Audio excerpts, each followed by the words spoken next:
Hello everyone, I am Nowsheen Nazir, Professor in the Division of Fruit Science at Kashmir University of Agricultural Science and Technology of Kashmir. I am delighted to present a significant part of my ongoing research project that is being supported by ANRF and previously by SERV. Today I want to share the result that could transform how we irrigate apple orchards. The core issue is simple but profound. Can apple trees tell us when they need water, or can we listen to them instead of measuring soil moisture? This research addresses that question directly, and the answer could reshape irrigation management across the region. Apple growers in Kashmir face three converging challenges. First, the macro threat, that's the climate change. The second, that's the micro impact, that is orchard hydraulic stress. And the third, that's imperative precision automation. This slide illustrates the fundamental paradox that drove my research. On the left, the soil says adequate supply, but on the right, the tree is sending a complete different signal. Soil sensors measure point source water supply at an isolated depth. They cannot account for the tree's spatial root distribution, which is heterogeneous. They cannot see the atmosphere. They cannot see the vapor pressure deficit. They measure the environment, not the organism. And the question is, can we learn to trust the tree's signal instead? This table captures the fundamental validation gap in irrigation automation. Soil sensors measure point source supply at a fixed depth. Plant indicators measure integrated demand, the whole plant physiological status. If you look at the response time, soil sensors, they lag. Whereas plant indicators, they are real time. They respond in real time. If you look at the spatial accuracy, which is very low for soil moisture sensors, and vis-a-vis, that is very high for plant-based indicators. However, for automation feasibility, soil sensors are easily integrated into the existing pump controllers, whereas plant-based indicators are emerging, and this is the current challenge we address. The timeline shows 6 plant-based indicators I measured simultaneously, and I positioned them along a spectrum from acute real-time signals to chronic lagging signals. On the left, you can see acute indicators.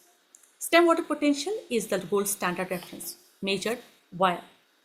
On the right, we have chronic indicators. For effective automated irrigation requires real-time acute signal to trigger valves. Chronic indicators detect damage after it has occurred. By then, it is too late to prevent physiological consequences like bitter pit. If you can look here, this is an elastic trunk model. And from this model, we can see that trunk diameter is not random, and it follows a predictable diurnal cycle driven by xylem water tension that directly encodes the magnitude of plant water stress. And here we have been able to get to a correlation matrix between the maximum daily shrinkage and the midday stem water potential, which came out to be striking, that is 0.82. And this means 82% of the variation in plant water status can be predicted from a simple trunk diameter measurement. And we will also be able to find MDS greater than 1.5 serves as a reliable automated trigger for plant stress. For the canopy temperature, we saw that a well-watered tree has 28 degrees Celsius, whereas in the middle you can see the mild or moderate stress where at 32 degrees centigrade, and severe stress, when it is at severe stress, the temperature can raise up to 36 degrees centigrade. And we have been able to calculate the crop water stress index, which correlates tightly with stem water potential, and it came out to be 0.76. And we were also able to calculate the actionable threshold, which came out to be greater than 0.45, which indicates moderate stress demanding immediate irrigation intervention. And we have placed all these sensors in an evaluation matrix. As you can see, we have placed them. These indicate across 4 dimensions: the correlation with the stem water potential, variation, automation potential, and operational working. And the conclusion is that we have been able to find that no single sensor is perfect, and we need an integrated mathematical approach. After finding this, what we did, that we synthesized a kind of plant water status index, and that plant water status index that became a unified health score. The logic was straightforward, that we took maximum daily shrinkage as a primary continuous signal. We cross-validated rapidly with canopy water stress index.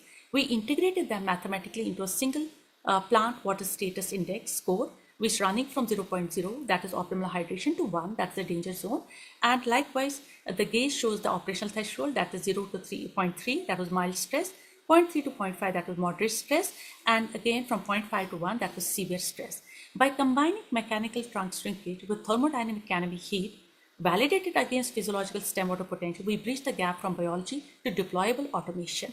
Now again, we have seen that at 80% field capacity threshold, validated by plant size saves 20% more water while maintaining maximum commercial yield. But we have also seen that there are hidden costs to severe deficit irrigation that yield weight alone does not capture. On the left, you can see an apple under maintained hydraulic status, that's T1 or T2 condition. On the right, we have an apple under severe deficit, that's T4 condition. Farmers don't sell kilograms, they sell marketable fruit.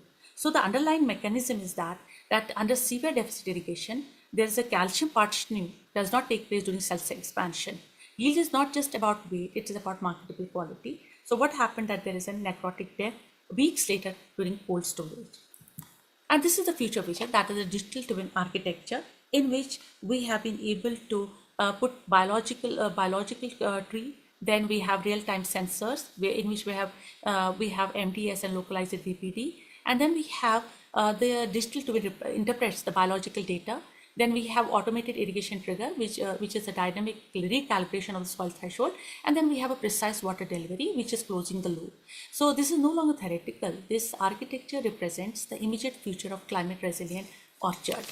And in this way, we have seen that for decades, we have measured the soil, but the future is listening to the tree, in which we can save water, we can protect yield, and we can support the farmer, and the farming can become more resilient to climate change.